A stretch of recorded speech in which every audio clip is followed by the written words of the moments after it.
If you happen to be in London on Sunday the 7th of September, you can see me, Mark Haynes, and the Wrestle Me live show at the London Podcast Festival in King's Cross. Come down, tickets are available now. The details are in the description. Click them. The WCW Cruiserweight Champion, Das Wunderkind, Alex Wright, taking on Chris Jericho. Pete, did you enjoy Jericho kicking off 3 decades of shouting, "Come on, baby"? It's always been embarrassing when he's done that. That is It was more. I don't think I've ever seen Alex Wright. Have I seen Alex Wright? I must have seen Alex Wright wrestle. I'm not sure you will have seen Alex Wright in much of a capacity. I've seen his dad wrestle. You have. God damn it. You have. But I've not. I don't think I've ever seen Alex Wright wrestle. But I enjoyed Alex Wright's work. This is not your He's daddy's Wright, is it? No. This Alex Wright, he comes out, he likes techno, doesn't he? He's got luminous trunks on as well. Sounds like the Shaman, like proper Shaman-esque kind of like pounding dance It does. music. And he's got that undercut, that thing of Germany, fashion getting to Germany maybe a year after it hits Britain. He's got an undercut. He looks like he's well into like EMF as well. The thing that gets me is like the Americans are sort of going on like this uncool kind of like techno-obsessed German. Like, he's still a million times cooler than everyone in this so much cooler. And actually, I think time has made him seem especially cool because you see Jericho and he becomes this horrible rock slug and, just into his hair metal at this period. And Alex Wright, I think, techno was supposed to be slightly embarrassing because it was almost that, a 1992 had been quite big for, technotronic and Eurodance and things like that. But you watch it back now and you go, oh, it's like Kraftwerk. He's sort of like pioneering, EDM in Sturgis in 1997, where he comes out and he's just like, I have discovered something amazing. They're all on their, probably marijuana at this stage and listening to Lynyrd Skynyrd. And here comes a pilled up Alex Wright, with his banging nosebleed techno. I thought he was brilliant. He does a little dance as well with his crotch. He's very crotchy with his dance. Deep buttock work from Alex. Yeah, quite Ibiza-y, that as well. That felt like sort of men in cages. And obviously the bikers, they don't like it. They're interested. I think they're very interested. But they don't like... They're all high on speed, for crying out loud. They must be horny as hell. That's what they must be. And also, they're looking at him and just going, I know it's not a woman, but it doesn't look like the men that I know. No, exactly. And something magical and in between. And he's Aryan. Good God, he's Aryan. We're into that. I love the German part of it. That's it. The techno they can take or leave, but the fact he's got German blood. Oh, Pete. And even better than that as well, it's English German blood. So it's sort of like... if Germany had won the war. He's the first generation to come out. He is the son of Steve Wright, who, as you say, is a brilliant technical wrestler who we watched some of the matches in World of Sport of. And Steve Wright, he moved to Germany. He felt that German wrestling was really, the place to be. They had these really, and still do, these long sort of summer exhibitions that would last the whole of the month, pretty much in the same place, day in, day out. And he really, really loved the country. So he moved there. And Alex, his son, was born there in Germany. So even though he is fluent in English, but with an absolutely brilliant, thick German accent. Road Wild in Sturgis, you and Chris Als allererstes möchte ich sagen, dass ich den Gürtel nicht gewonnen habe. Hey, knock off the Wiener Schnitzel here, pal. We talk English. This is America. This is Detroit. What's your language? They're not happy with you. First, I talk to the people who matter to me. Then I care. Then I talk to the people who I can care less about.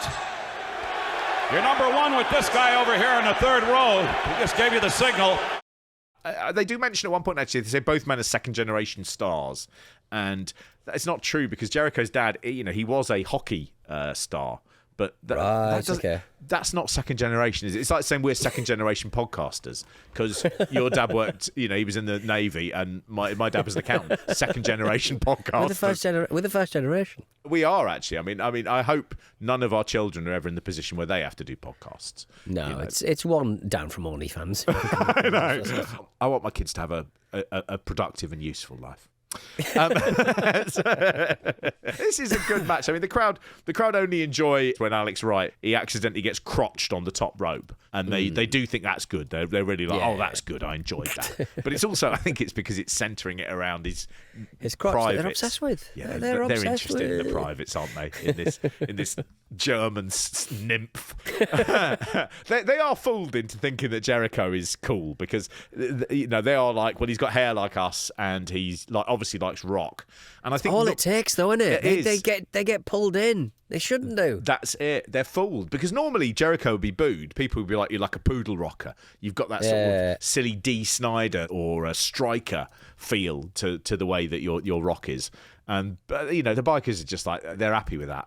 That's enough for them. He's tried. Yeah, they're just very frightened of house and techno. Well, I mean, to be fair, there's probably a lot of massive pretenders in the midst of all of these kind of like absolute chances, all the gear, no idea, biking enthusiasts. So seeing someone who's dressed as a rocker up on stage is probably not much of a big deal. I was walking down a hill today, and there was cyclists coming up. It's a very steep hill, and it's all one track effectively. And if the cyclists are coming up, the cars can't get past.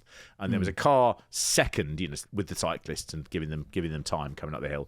There was another car behind, and he knew what was happening, but he'd got fed up of it, and he started beeping really loudly. And as he got level to me, he had on his car radio turned up to like 10. He had Simon and Garfunkel's Canticle was playing. It's this really sort of but I'm familiar with their work, don't you? But he was raging in his car, banging that horn, and this music is just playing. It was so relaxing. I've never been confident enough to honk my horn. People have honked their horns at me plenty of times, but I've never honked my horn at anyone else. Yeah. And I was in a country lane, cars in a big queue, and we'd been there for like 20 minutes. So like, people knew that summer had gone on. There was no way you could go backwards, no way you could go forwards. We were just stuck, and that's just the way it was. Anyway, I turned round to deal with my daughter, and I accidentally bumped my bum on the horn for like about 3 seconds.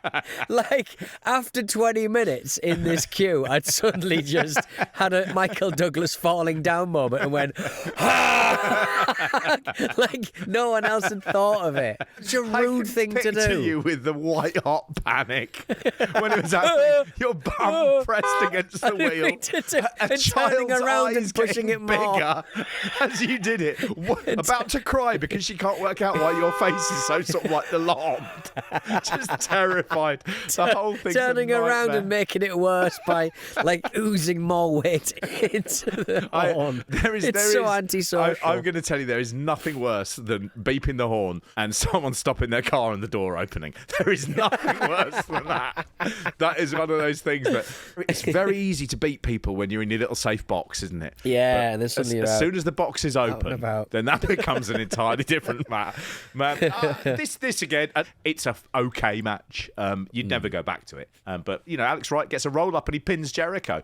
I had no recollection of Alex Wright holding the WCW Cruiserweight belt at all. I'm glad he did. I liked him. He'd been with WCW for about 3 years by this point. They'd brought him in as a very young man. And it's basically when they'd been touring Germany in 1994, he had a tryout. And they were so big in Germany, WCW, they thought he could be effectively our German bulldog, our British bulldog. We'd get him in. And he never quite clicked massively, but he's always probably because they dressed him up as a techno queen. Yes.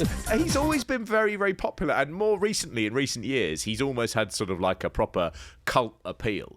People have always sort of wondered really sort of what happened with him. The answer is he simply went back to Germany. He then owned and opened up a federation called the New European Championship Wrestling in 2009, and he runs his own wrestling school, which is in Nuremberg. It's called The Right Stuff. And the most famous sort of guy to come out of that is Giovanni Vinci, who is part of Imperium. So he's working in WWE. So does The Right Stuff translate into that's German? right I'm thinking.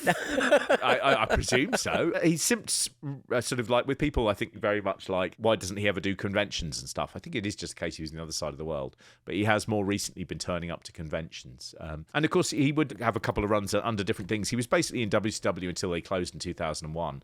Right. He came back in about 1999 with his own character, Berlin. And Berlin is, his first appearance is really on the Louis Theroux documentary, where Louis sort of finds him a bit absurd. You mean this is your first night wrestling? Well, I don't understand. I used to be Alex Wright in WCW.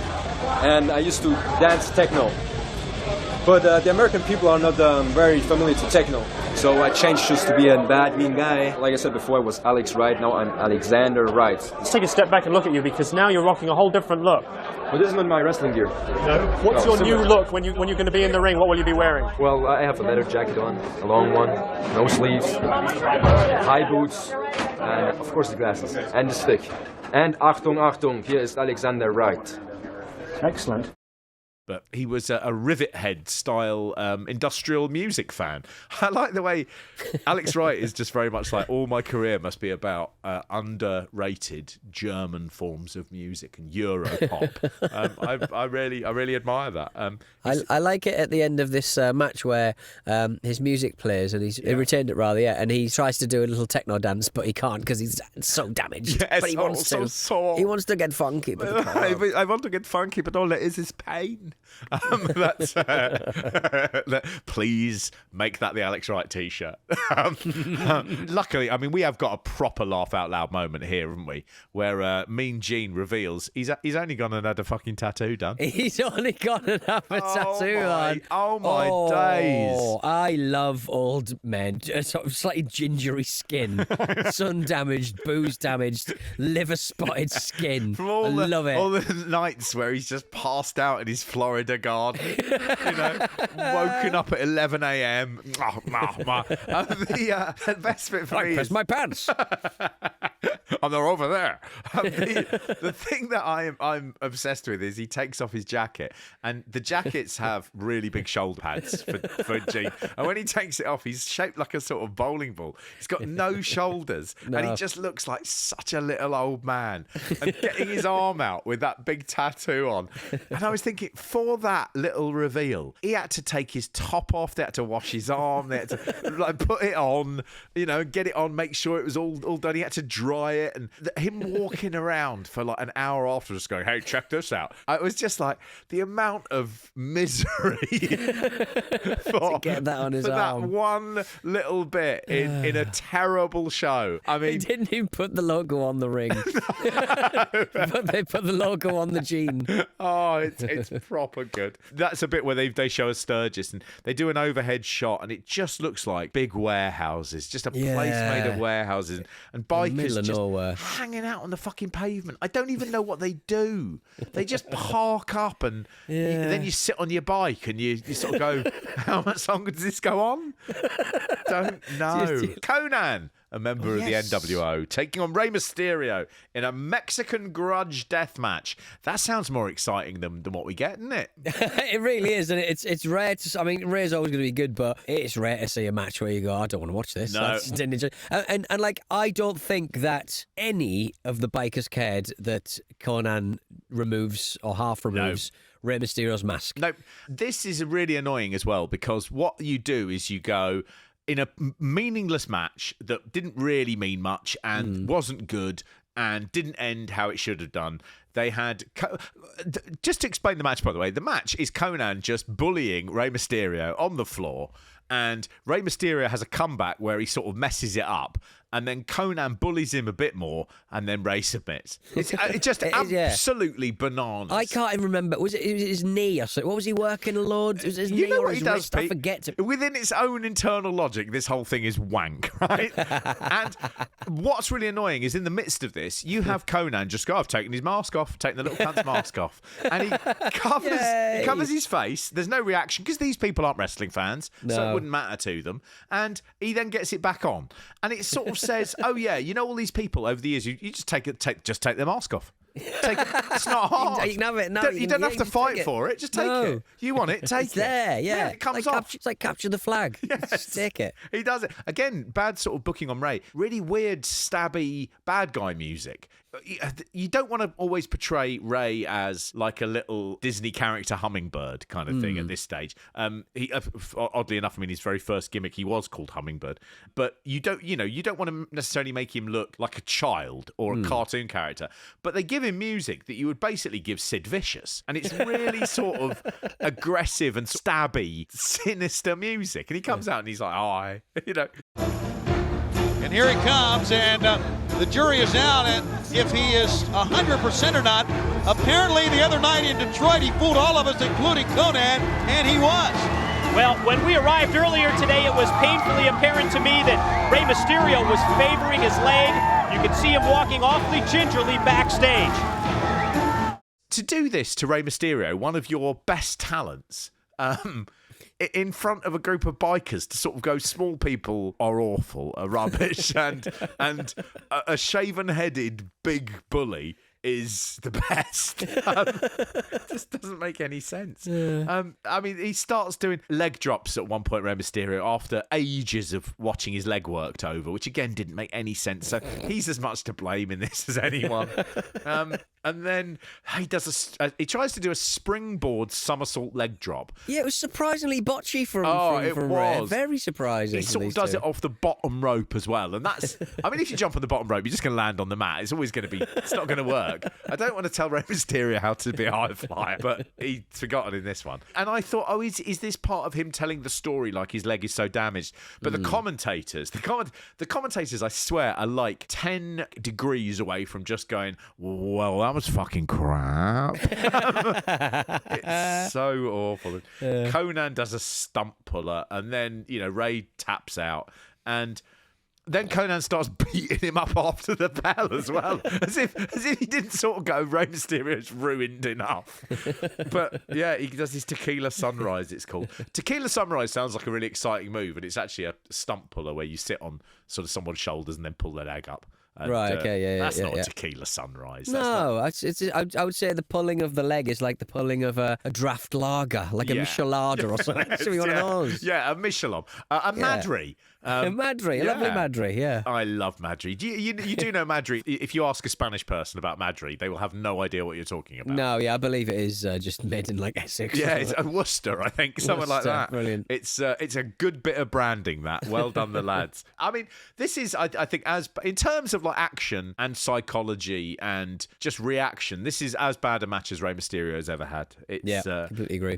It's really, really, really shit. The Mexican deathmatch part of it, they sort of mention at the end because they sort of know you're going to complain, and they kind of go. They end by going, no, actually, no. They kind of go, yeah, it was a no disqualification match actually. So if he'd have got on the ropes, it was like, oh right, I thought, no disqualification match. I thought it was going to be something quite exciting, like in ECW, but no. But it was one. So Sharp, yeah? You can't have your money back. No.